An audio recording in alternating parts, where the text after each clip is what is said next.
ये जो basic chemistry होगा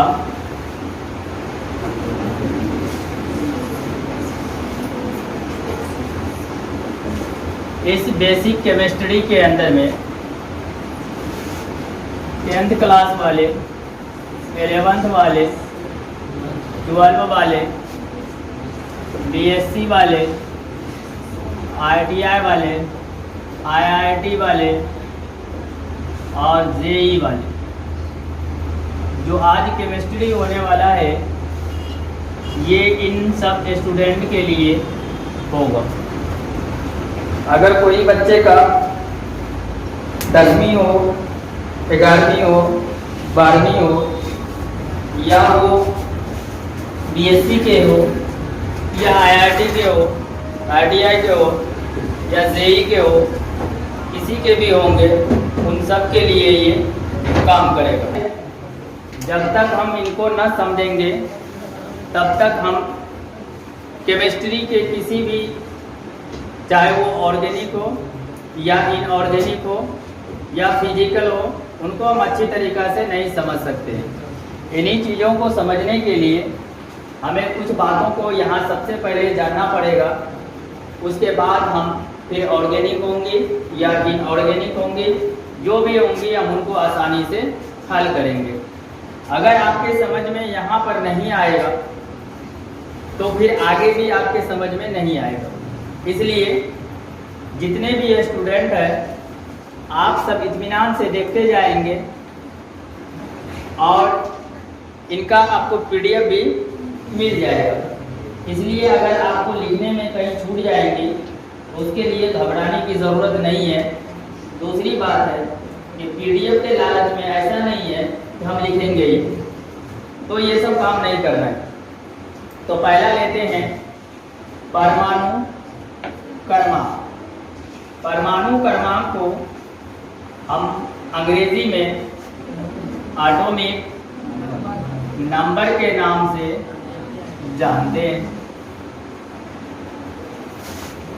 परमाणु क्रमांक को हम अंग्रेजी के जेड अक्षर से दर्शाते हैं। जहाँ भी आपको अंग्रेजी के जेड अक्षर लिखे होंगे आप समझ जाएंगे कि ये परमाणु संख्या बदलाती है। आगे हम देखेंगे परमाणु द्रव्यमान।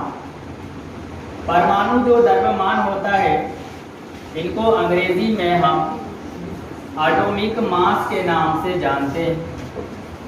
इन एटॉमिक मास को, मतलब परमाणु द्रव्यमान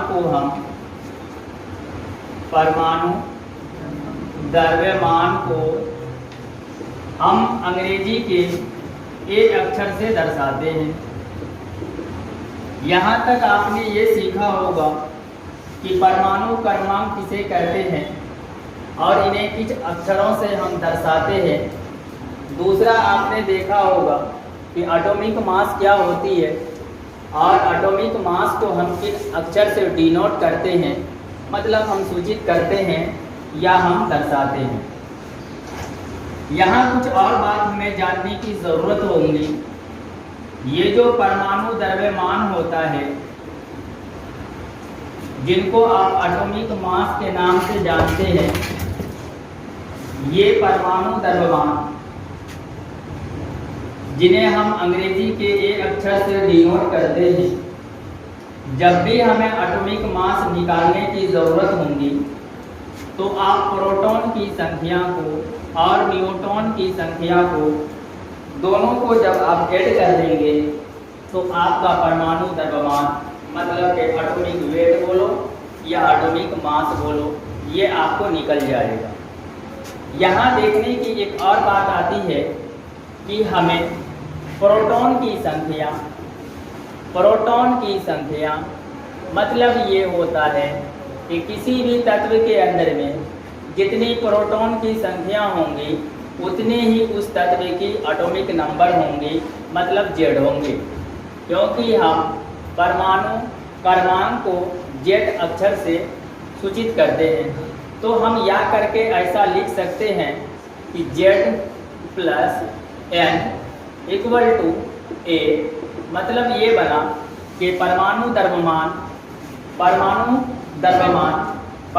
की संख्या, मतलब प्रोटॉन की जो संख्या होती है उनमें अगर हम न्यूट्रॉन की संख्या को जोड़ दें तो हमें परमाणु संख्या प्राप्त हो जाती है।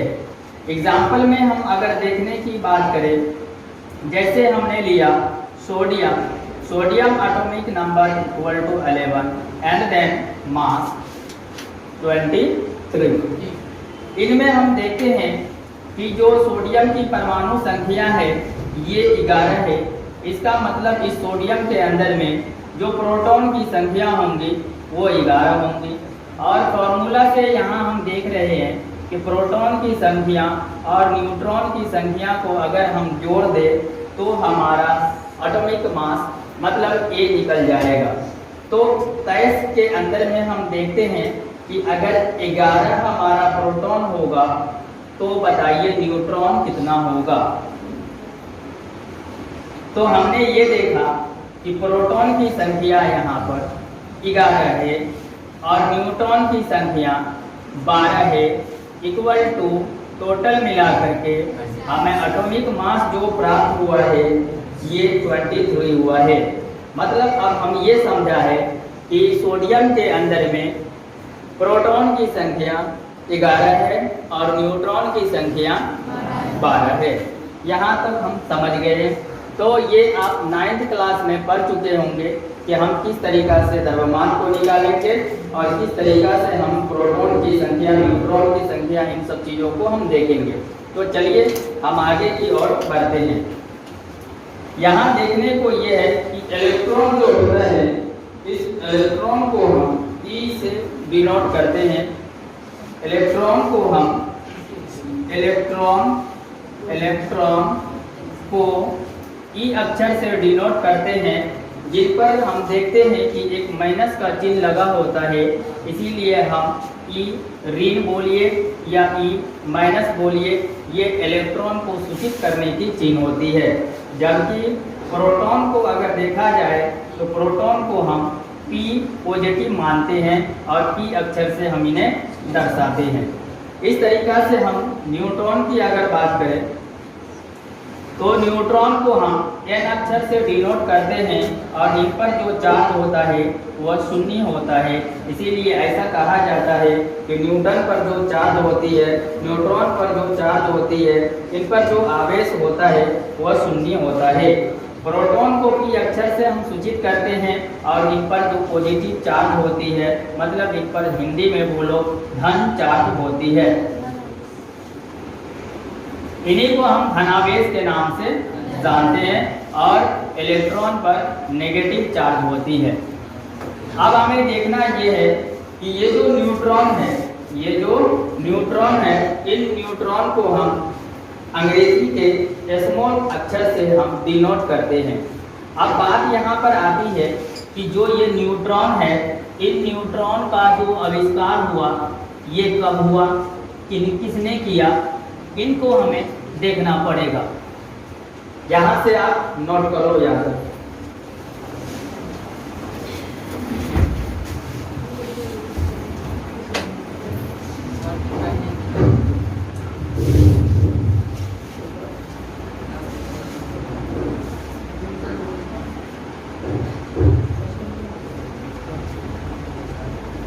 स्पीच करो।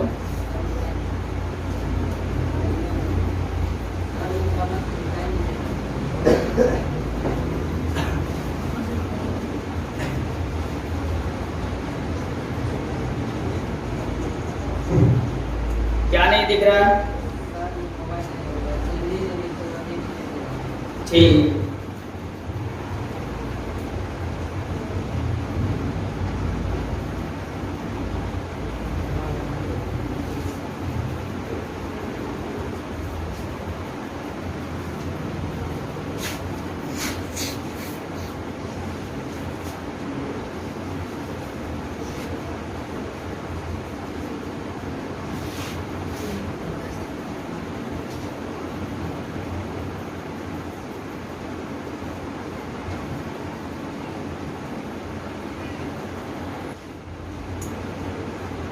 परमाणु क्रमांक एटॉमिक नंबर को हम अंग्रेजी के जेड अक्षर से दर्शाते हैं और परमाणु द्रव्यमान को हम ए अक्षर से दर्शाते हैं। जैसा कि हमने यहाँ पर देखा है कि इलेक्ट्रॉन को ई ऋण से दर्शाते हैं और प्रोटॉन को हम ई धन से दर्शाते हैं, मतलब पॉजिटिव चिन्ह से हम दर्शाते हैं। न्यूट्रॉन को हम स्मॉल एल से दर्शाते हैं और न्यूट्रॉन पर चार्ज की अगर बात की जाए तो शून्य चार्ज होती है। प्रोटॉन पर चार्ज की बात की जाए तो पॉजिटिव होती है और इलेक्ट्रॉन पे अगर चार्ज की बात की जाए तो ये हमारा नेगेटिव होती है। आगे हम चलते हैं। न्यूट्रॉन क्या है, इनका खोज किसने किया, कब किया। न्यूट्रॉन और प्रोटॉन मिलकर के आपस में क्या बनाते हैं, हम इन सब चीजों को देखेंगे। नीचे बनाएंगे heading search of neutron, search of neutron. Hindi में लिखना है तो न्यूट्रॉन की खोज, ऐसा लिख लो, न्यूट्रॉन की खोज। न्यूट्रॉन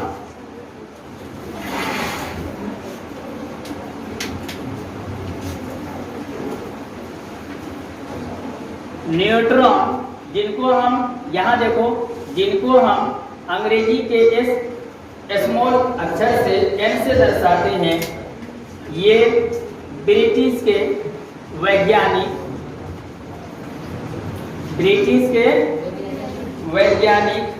जिनका नाम जेम्स चैडविक था, इन्हें हम चैडविक के नाम से भी जानते हैं। इन्होंने 1932-31 में न्यूट्रॉन का खोज किया। कहाँ के साइंटिस्ट थे, ब्रिटिश के थे, जिनका नाम जेम्स चैडविक था। तो हमने देखा कि न्यूट्रॉन के जो खोजकर्ता थे वो जेम्स चैडविक जी थे, जो ब्रिटिश के रहने वाले थे और ये एक साइंटिस्ट थे। आगे हम देखेंगे जो न्यूट्रॉन होता है, जो हमारा न्यूट्रॉन होता है, ये आवेश रहित मूल कण होते हैं। न्यूट्रॉन जो होता है ये आवेश रहित मूल कण होते हैं। आवेश रहित का मतलब होता है कि नो चार्ज। तो हमने देखा कि न्यूट्रॉन पे किसी भी प्रकार की चार्ज नहीं पाई जाती है। आगे हम देखेंगे कि न्यूट्रॉन और प्रोटॉन, ये दोनों मिलकर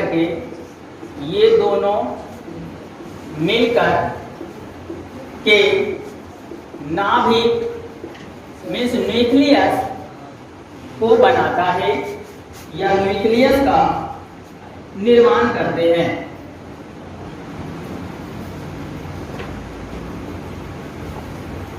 हमने क्या देखा, न्यूट्रॉन और प्रोटॉन ये दोनों मिलकर के नाभिक का निर्माण करते हैं। न्यूट्रॉन जो होती है ये उदासीन कण होती है। न्यूट्रॉन जो होती है ये उदासीन कण होती है। इन पर किसी भी प्रकार की चार्ज नहीं पाई जाती है। जबकि हमने देखा कि प्रोटॉन पे धन चार्ज होता है और इलेक्ट्रॉन पे ऋण चार्ज होता है, लेकिन न्यूट्रॉन पे नो चार्ज होता है। अगर हम इनके द्रव्यमान की बात की जाए, न्यूट्रॉन के अगर द्रव्यमान की बात की जाए तो न्यूट्रॉन का द्रव्यमान, या ऐसा बोलो mass of neutron, mass of neutron 1.6749 into 10 to the power -27 kg। अगर न्यूट्रॉन के मास की बात की जाए 1.6749 into 10 to the power -27 kg होता है। ये इलेक्ट्रॉन के द्रव्यमान से जो न्यूट्रॉन होता है, ये इलेक्ट्रॉन के द्रव्यमान से न्यूट्रॉन इलेक्ट्रॉन के द्रव्यमान से लगभग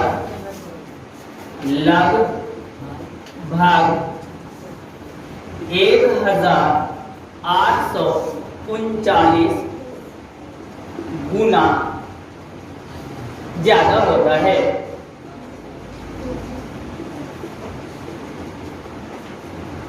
हमने क्या देखा कि न्यूट्रॉन जो होता है ये इलेक्ट्रॉन के द्रव्यमान से लगभग 1839 गुना ज्यादा द्रव्यमान वाले होते हैं। तो ऐसा माना जाता है कि इलेक्ट्रॉन से न्यूट्रॉन का जो मास होता है वह अधिक होता है। आगे हम देखते हैं न्यूट्रॉन जो होता है,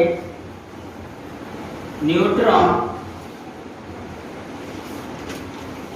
एक छोटे से छोटे न्यूट्रॉन एक छोटे से छोटे कण से मिलकर बना होता है। हमने ये देखा कि जो परमाणु के नाभिक में न्यूट्रॉन पाए जाते हैं, ये न्यूट्रॉन छोटे से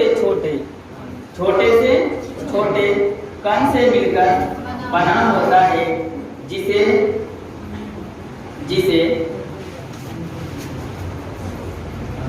क्वार्क के नाम से जानते हैं, क्वार्क से जानते हैं।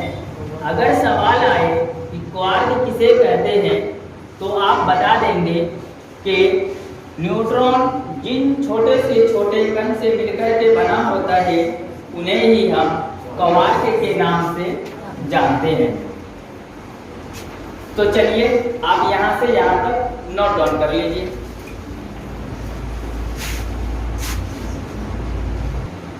रिपीट करो, न्यूट्रॉन को स्मॉल एन से दर्शाया जाता है और इन्हें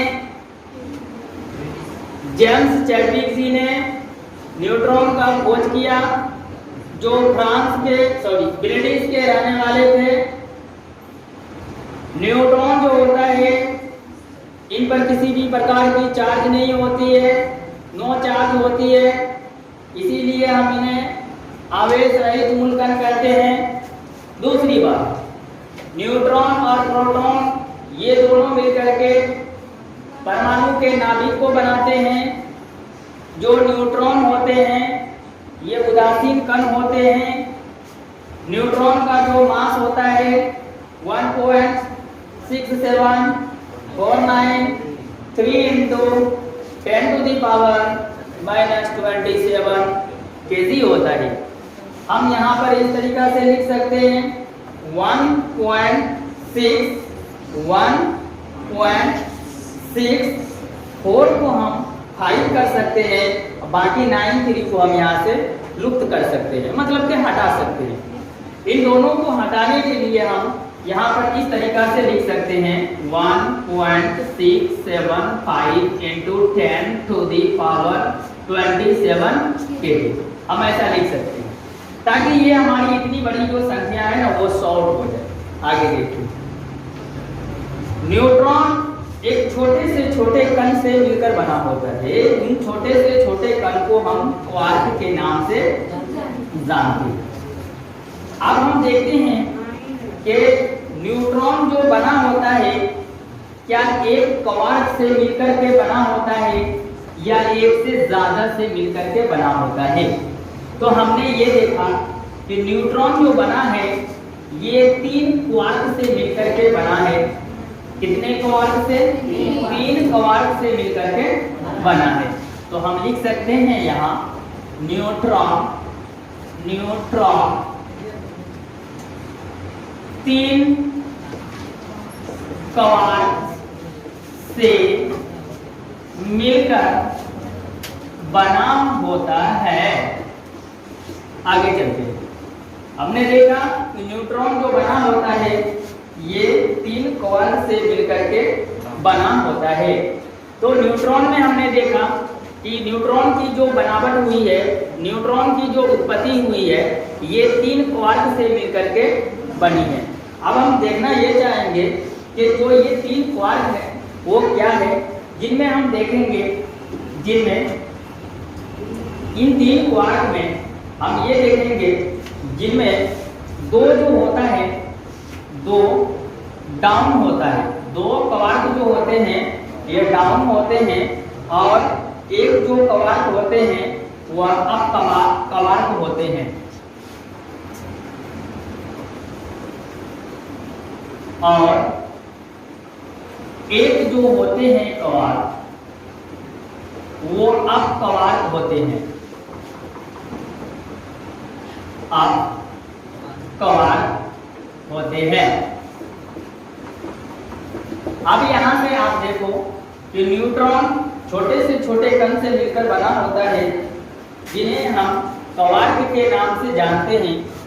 न्यूट्रॉन के अंदर में 3 क्वार्क पाई जाती है जिनमें कि 2 डाउन क्वार्क होते हैं और एक अप क्वार्क होते हैं। डाउन क्वार्क को हम इस तरीका से दर्शाते हैं, इस तरीका से। इनमें हमने लिखा यू डी डी, इनको हम इस तरीका से जोड़ सकते हैं। इस तरीका से हम इनको जोड़ सकते हैं। इसी को हम कहते हैं क्वार्क। जब इस तरीका की बातें बनी होती है तो इन्हें हम क्वार्क के नाम से जानते हैं। तो हमने देखा कि न्यूट्रॉन 3 क्वार्क से मिलकर के बनी होती है जिनमें 2 डाउन क्वार्क होते हैं और एक अप क्वार्क होते हैं। आगे चलते हैं। अभी जो आप देख रहे हो ये बेसिक केमिस्ट्री है। हम किसी भी चैप्टर पे फुल्ली बात नहीं कर रहे हैं, बस हम इतनी बात कर रहे हैं जिससे कि आपकी आने वाली जो चैप्टर होंगी जो 12th क्लास के हैं और 11th क्लास के हैं और जो 10th क्लास वाले हैं या बीएससी के अंदर में जब आप ऑर्गेनिक चैप्टर पढ़ते हैं उन सब चीज़ों में जो आने वाले हैं जिनके बिना आप उन सब चीज़ों को सोल्व नहीं कर सकते हैं, उनकी सॉल्यूशन आप नहीं निकाल सकते हैं, उन सब चीज़ों को मैं यहाँ पर आपको एक टुकड़ा टुकड़ा करके देते जा रहा हूँ ताकि आप आसानी से अपने चैप्टर में जा करके उसको हल कर सकते हो और इस चैप्टर को आसानी से आप समझ सकते हो। चलो अगला देखते हैं। टॉपिक नंबर 2 में चलेंगे। इसको नोट डाउन कीजिए। हो गया? चलिए हम चलते हैं टॉपिक नंबर 2। नीचे बनाएंगे, हेडिंग बनाएंगे टॉपिक नंबर 2।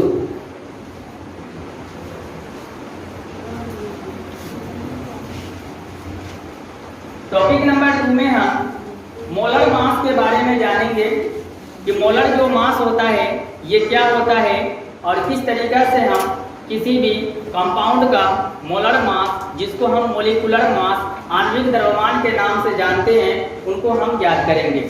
ये जो अभी मैं आपको दे रहा हूँ ये 11th क्लास से होगा और इस चैप्टर को आप 9वीं क्लास में भी पढ़ चुके होंगे। तो मोलर मास निकालने से पहले हमें कुछ 1-2 बातें जाननी पड़ती है जो मैं आपको यहाँ पर बता देना चाहता हूँ।